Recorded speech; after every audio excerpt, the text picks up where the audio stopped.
കൂട്ടുകാരെ, എല്ലാവർക്കും നിജോസ് വേൾഡിൻ്റെ പുതിയൊരു വീഡിയോയിലേക്ക് സ്വാഗതം. എല്ലാവരും സുഖമായിട്ടിരിക്കുന്നെന്ന് വിശ്വസിക്കുന്നു. ഞങ്ങളിവിടെ സുഖമായിട്ടിരിക്കുകയാണ്. അപ്പോൾ എല്ലാവരും സന്തോഷത്തോടെയും ആരോഗ്യത്തോടെയും ഒക്കെ ഇരിക്കുക കേട്ടോ. ഓവുലേഷൻ കഴിഞ്ഞ് 15ാമത്തെ ദിവസം ഗർഭിണിയുടെ ആദ്യത്തെ മാസം നമ്മളുടെ ശരീരത്തിൽ സംഭവിക്കുന്ന 6 മാറ്റങ്ങളെ പറ്റിയിട്ടാണ് ഇന്നത്തെ വീഡിയോയിൽ സംസാരിക്കുന്നത് കേട്ടോ. അപ്പോൾ നമുക്ക് വീഡിയോ സ്റ്റാർട്ട് ചെയ്യാം. ഗർഭിണിയുടെ 1ാമത്തെ മാസം ഉണ്ടാകുന്നത് എപ്പോഴാണ് നമുക്ക് പീരിയഡ്സ് മിസ്സാകുന്നത്? ആ ഒരു എക്സ്പെക്റ്റഡ് ഡേറ്റിലാണ് നമ്മുടെ ഫസ്റ്റ് ട്രൈമസ്റ്ററിന്റെ ഫസ്റ്റ് മന്ത് കംപ്ലീറ്റ് ആവുന്നത്. പ്രഗ്നൻസിയുടെ ആദ്യത്തെ മാസം നമ്മൾ കാൽക്കുലേറ്റ് ചെയ്യുന്നത് എന്നാണോ ലാസ്റ്റ് പീരീഡ് ആയത് ആ ദിവസം മുതൽ എന്നാണോ പീരീഡ് മിസ്സാകുന്നത് ആ ദിവസം വരെയാണ് നമ്മൾ ഫസ്റ്റ് ട്രൈമസ്റ്ററിലെ ഫസ്റ്റ് മന്ത് കാൽക്കുലേറ്റ് ചെയ്യുന്നത്. അങ്ങനെ നോക്കിക്കഴിഞ്ഞ് കഴിഞ്ഞാൽ നമ്മൾ ഏകദേശം ഒരു പ്രഗ്നൻസി ആണ് എന്ന് കൺഫേം ചെയ്യുന്നതിന് മുൻപ് തന്നെ നമ്മുടെ ഫസ്റ്റത്തെ മന്ത് കംപ്ലീറ്റ് ആയിട്ട് മാറിയിട്ടുണ്ടാകും, കംപ്ലീറ്റ് കഴിഞ്ഞിട്ടുണ്ടാകും. അപ്പോൾ എന്താണ് നമുക്ക് ഈ ഒരു സമയത്തുണ്ടാകുന്ന 6 ശരീര മാറ്റങ്ങൾ എന്ന് നമുക്ക് നോക്കാം. വീഡിയോ നമുക്ക് സ്റ്റാർട്ട് ചെയ്യാം. ഏറ്റവും ആദ്യത്തെ ഒരു ബുദ്ധിമുട്ടെന്ന് പറയുന്നത് നമ്മൾ ഡ്രസ്സ് ഇടുന്ന സമയത്ത് നമുക്ക് ഫീൽ ചെയ്യുന്ന ഒന്നാണ്. നിങ്ങൾ നല്ല ഷേപ്പിൽ ചുരിദാർ തയ്ക്കുന്നവരാണെങ്കിൽ, അതായത് നമ്മളിപ്പോൾ ഞാൻ ചുരിദാർ തയ്ക്കുന്നത് അങ്ങനെയായിട്ട് എന്നെ വെച്ചടിച്ച പോലെ ആയിരിക്കും ഞാൻ ചുരിദാർ തയ്ക്കുന്നത്. ആ ഒരു സമയത്ത് നമ്മൾ വയറ് ചാടിയിട്ടുള്ളവരാണെങ്കിൽ നമുക്ക് ആ ഒരു ഭാഗത്ത് ബുദ്ധിമുട്ടുണ്ടാകും. കാരണം വയറൊന്ന് ചാടിയിരിക്കുന്നത് നമുക്ക് ഫീൽ ചെയ്യും. പ്രഗ്നന്റ് ആകുന്ന പല സ്ത്രീകൾക്കും സ്റ്റൊമക്ക് ഒന്ന് ചാടി മുൻപോട്ടേക്ക് വരാറുണ്ട്. ഈ ഒരു ബുദ്ധിമുട്ടുണ്ടാകുന്നത് ഒരിക്കലും കുഞ്ഞ് വളരുന്നത് കൊണ്ടല്ല കേട്ടോ.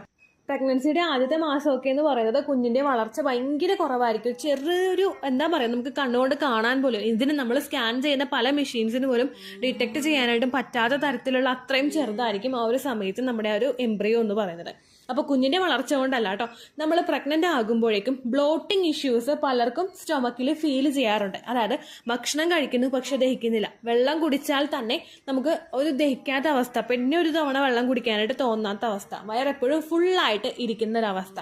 ഈ അവസ്ഥയിൽ നമ്മളൊരു നല്ല ഷേപ്പ് വേറൊക്കെ ഡ്രസ്സ് ഇട്ട് കഴിഞ്ഞാൽ നമുക്ക് വയറ് പുറത്തേക്ക് ചാടി നിൽക്കില്ലേ? ഇത് പലർക്കും പ്രഗ്നൻസിയുടെ ഒരു സ്റ്റാർട്ടിംഗ് സ്റ്റേജിൽ തന്നെ കാണാൻ സാധിക്കുന്ന ഒരു പ്രഗ്നൻസി ലക്ഷണമാണ്. ഇതിന്റെ പേരെന്ന് പറയുന്നത് ബ്ലോട്ടിംഗ് ആണ്. നമുക്ക് ഗ്യാസ് വന്ന് തിങ്ങി നിൽക്കുന്ന ഒരവസ്ഥ.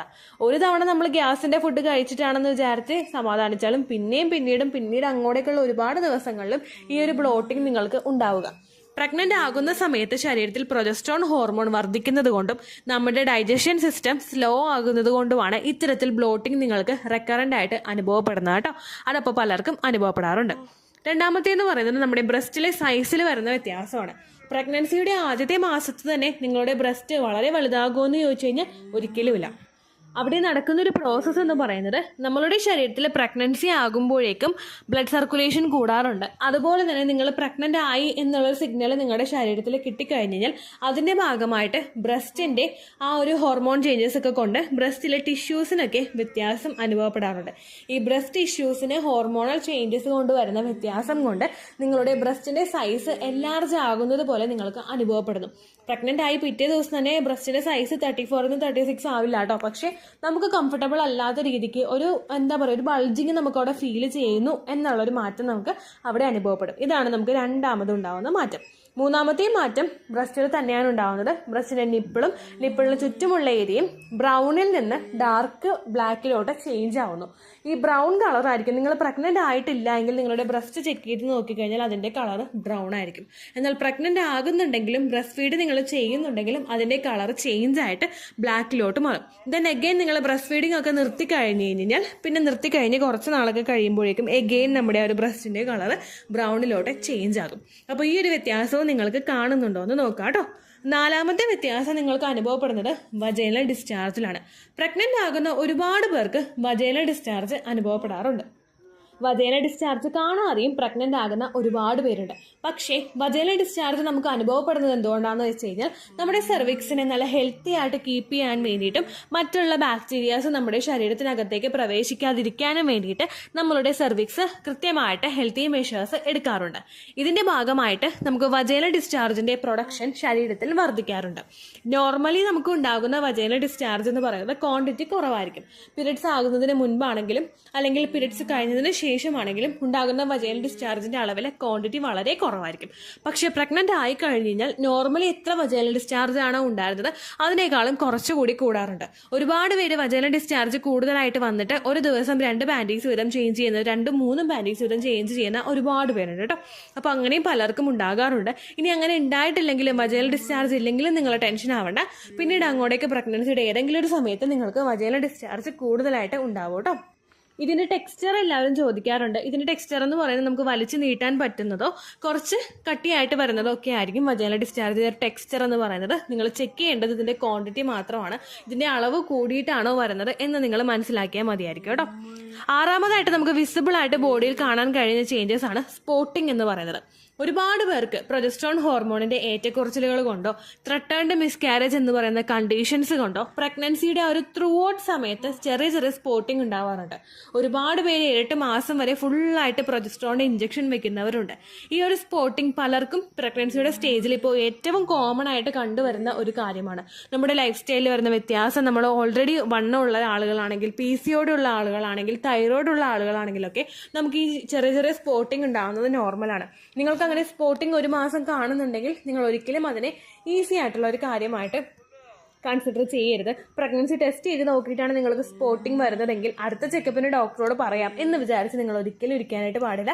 ഇമ്മീഡിയറ്റ്ലി തന്നെ നിങ്ങൾ ഡോക്ടറെ ഫോണിൽ വിളിച്ചിട്ടോ അല്ലെങ്കിൽ ഡോക്ടറെ നേരിട്ട് പോയി കണ്ടിട്ടോ ഈ കാര്യം പറയണം. കാരണം എൻ്റെ ഒരു കസിൻ സിസ്റ്റർ ഉണ്ടായിരുന്നു, ചെറുതായിട്ട് സ്പോട്ടിംഗ് വന്നിട്ട് അതിനെ ആ ഒരു സീരിയസ്നെസ് കൊടുത്തില്ല. പക്ഷേ പ്രഗ്നൻസി മിസ്കാരേജ് ആയിപ്പോയി. ദെൻ അഗെയിൻ സെക്കൻഡ് പ്രഗ്നന്റ് ആയപ്പോഴേക്കും ഫുൾ ബെഡ് റെസ്റ്റ് ആയിരുന്നു. ഫുൾ ബെഡ് റെസ്റ്റ് എന്ന് പറഞ്ഞു കഴിഞ്ഞാൽ യൂറിനേറ്റ് ചെയ്യാൻ പോലും ബെഡിൽ നിന്ന് എഴുന്നേക്കാൻ പാടില്ലാത്തൊരു രീതിക്ക്, നമ്മുടെ തല പോലും പൊക്കാൻ പാടില്ലാത്ത രീതിക്ക് അങ്ങനെ കിടന്നോളാം ഡോക്ടർ പറഞ്ഞു. അപ്പോൾ അതുകൊണ്ട് നമ്മൾ അങ്ങനെയുള്ള കാര്യങ്ങളൊക്കെ മസ്റ്റായിട്ട് ശ്രദ്ധിക്കണം. സ്പോട്ടിംഗ് വന്നു കഴിഞ്ഞാലൊക്കെ ശ്രദ്ധിക്കണം കേട്ടോ. ആറാമത്തെ ലക്ഷണം എന്ന് പറയുന്നത് ടയേർഡാണ്. ഒന്നും ചെയ്യാനായിട്ട് താല്പര്യം ഇല്ലാത്തൊരവസ്ഥ.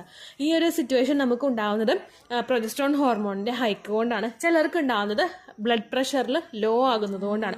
പലർക്കും പ്രഗ്നൻസി സമയത്ത് ലോ ബ്ലഡ് പ്രഷർ ഉണ്ടാവാറുണ്ട്. ബ്ലഡ് പ്രഷർ നമ്മൾ എഴുന്നേക്കുന്ന സമയത്ത് തല ഒന്ന് പാളി പോകുന്നത് പോലെ, അല്ലെങ്കിൽ ഇരുന്നിട്ട് എന്ന് എഴുന്നേക്കാനായിട്ടൊക്കെ ഭയങ്കര ഒരു മന്ദത നമുക്ക് അനുഭവപ്പെടുന്നത് പോലെയൊക്കെ ഉണ്ടാവാറുണ്ട്. അപ്പോൾ ഇങ്ങനെയുള്ള ക്ഷീണവും തളർച്ചയൊക്കെ ഉണ്ടാവുന്നത് പലർക്കും ഒരു പ്രഗ്നൻസിയുടെ സമയത്ത് ഉണ്ടാകുന്ന ഒരു കാര്യമാണ് കേട്ടോ. ഇതൊക്കെയാണ് ഫസ്റ്റ് മന്ത് ഓഫ് പ്രഗ്നൻസിയിൽ നമുക്കുണ്ടാകുന്ന ഏറ്റവും വിസിബിൾ ആയിട്ടുള്ള പ്രഗ്നൻസി ലക്ഷണങ്ങൾ. പിന്നെ ഒരുപാട് പേര് ഏറ്റവും കൂടുതൽ സംശയം ചോദിച്ചിട്ടും ഏറ്റവും കൂടുതൽ വിഷമിച്ചിട്ടും പറയുന്ന ഒരു കാര്യമുണ്ട്. ചേച്ചി പ്രഗ്നൻസി ടെസ്റ്റ് ചെയ്ത് നോക്കി, 5ാമത്തെ ആഴ്ചയുടെ സ്കാനിങ്ങിലായിരുന്നു പ്രഗ്നൻസി ടെസ്റ്റ് ചെയ്ത് നോക്കിയത്, കുഞ്ഞ് വിസിബിൾ ആയിട്ടില്ല, അല്ലെങ്കിൽ ഫീറ്റൽ പോൾ കിട്ടിയില്ല, യോഗ് സാക്ക് കിട്ടിയില്ല, ജസ്റ്റേഷൻ സാക്ക് കിട്ടിയില്ല, അങ്ങനെയൊക്കെ പറയുന്ന ഒരുപാട് പേരുണ്ട്. അവരോടൊക്കെ ഡോക്ടർ റിപ്പീറ്റ് സ്കാനും പറയാറുണ്ട്. നമ്മൾ ഒരു കാര്യം നമ്മൾ മനസ്സിലാക്കണം, നമ്മുടെ ഫസ്റ്റ് പ്രഗ്നൻസിയുടെ ആ ഒരു സമയത്ത് ഫസ്റ്റ് മന്തിൽ കഴിഞ്ഞ മാസം എപ്പോഴാണോ നമുക്ക് LMP ഉണ്ടായത് ആ സമയം മുതൽ ഈ സമയം വരെയുള്ള ആ ഒരു ടൈം പീരീഡാണ് നമ്മൾ ഫസ്റ്റ് മന്തായിട്ട് കൺസിഡർ ചെയ്യുന്നത്.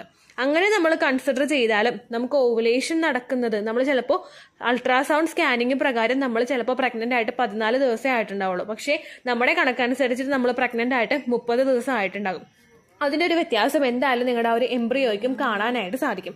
അപ്പോൾ ഒരു തവണ നിങ്ങൾ സ്കാൻ ചെയ്ത് നോക്കിയിട്ട് 5ാമത്തെ തവണ നിങ്ങൾ സ്കാൻ ചെയ്ത് നോക്കിയിട്ട് നിങ്ങൾക്ക് കാണാനായിട്ട് സാധിക്കുന്നില്ലെങ്കിൽ, അല്ല 6ാമത്തെ ആഴ്ച സ്കാൻ ചെയ്ത് നോക്കിയിട്ട് കുഞ്ഞിൻ്റെ ഹാർട്ട് ബീറ്റ് നിങ്ങൾക്ക് കിട്ടിയിട്ടില്ലെങ്കിൽ ഒട്ടും നിങ്ങൾ വിഷമിക്കേണ്ട ആവശ്യമില്ല. നിങ്ങൾക്ക് 8ാമത്തെ ആഴ്ച അല്ലെങ്കിൽ ഒരു 10ാമത്തെ ആഴ്ച വരെ നിങ്ങൾക്ക് ടെൻഷൻ ഇല്ലാതിരിക്കാം. ഒരുപാട് പേരുണ്ട് ഫസ്റ്റത്തെ സ്കാനിങ്ങിൽ ചെയ്തു കണ്ടില്ല, 2ാമത്തെ സ്കാനിങ്ങിൽ ചെയ്തിട്ട് കണ്ടില്ല, 3ാമത്തെ തവണ ചെയ്യുമ്പോഴായിരിക്കും ചിലപ്പോൾ ഇതൊക്കെ വിസിബിൾ ആയിട്ട് വരുന്നത് കേട്ടോ. അപ്പോൾ അപ്പോഴും നിങ്ങൾ ഹോപ്പ് വയ്ക്കുക, ടെൻഷൻ ആകാതിരിക്കുക, നിരാശയോടുകൂടി ഇരിക്കാതിരിക്കുക കേട്ടോ. അപ്പോൾ ഇത്രയുമാണ് 1ാമത്തെ മാസത്തിൽ നമുക്കുണ്ടാകുന്ന ലക്ഷണങ്ങളും അതുപോലെ കുഞ്ഞിൻ്റെ ഗ്രോത്തും ഒക്കെ കേട്ടോ. കുഞ്ഞിൻ്റെ ഗ്രോത്ത് എന്ന് പറയുന്നത് വളരെ ചെറുതായിരിക്കും, വളരെ കുഞ്ഞ് സൈസായിരിക്കും കുഞ്ഞിന് കേട്ടോ. അപ്പോൾ ആ കാര്യം കൂടി നിങ്ങൾ മനസ്സിലാക്കുക. അപ്പോൾ ഇത്രയേ ഉള്ളൂ വീഡിയോ. എന്തെങ്കിലും സംശയം ഉണ്ടെങ്കിൽ നിങ്ങൾ കമൻസിൽ ചോദിക്കുക. പണ്ടത്തെ വീഡിയോയ്ക്ക് കമൻസ് ഇടുന്നവർക്ക് റിപ്ലൈ കിട്ടുന്നില്ലെങ്കിലോ, നമ്മൾ തമ്മിൽ ഓൾറെഡി ഒരു കോൺവെർസേഷൻ ഉണ്ടായിട്ടും അതിൻ്റെ കണ്ടിന്യൂഷൻ ആയിട്ട് നിങ്ങൾക്ക് റിപ്ലൈ കിട്ടിയിട്ടില്ലെങ്കിലോ, ലേറ്റസ്റ്റ് ആയിട്ട് ഞാൻ ഏത് വീഡിയോ ആണ് അപ്ലോഡ് ചെയ്യുന്നത് അതിന് താഴെ കമൻറ്റ് ഒന്ന് കോപ്പി പേസ്റ്റ് ചെയ്യാനായിട്ട് ശ്രദ്ധിക്കുക കേട്ടോ. അതുപോലെ ഓവുലേഷൻ ഡേറ്റ് കാൽക്കുലേറ്റ് ചെയ്ത് തരാനായിട്ട് റിക്വസ്റ്റ് ചെയ്യുന്നവർ എത്രയാണോ നിങ്ങളുടെ കൃത്യം സൈക്കിൾ ലെങ്ത് അത് മെൻഷൻ ചെയ്യാനായിട്ട് ശ്രദ്ധിക്കുക. സൈക്കിൾ ലെങ്ത് എന്നതുകൊണ്ട് ഉദ്ദേശിച്ചത് ഓരോ മാസവും എത്ര ദിവസം കൂടുമ്പോഴാണോ ബ്ലീഡിങ് വരുന്നത് അതിനെയാണ് കേട്ടോ ഉദ്ദേശിച്ചത്.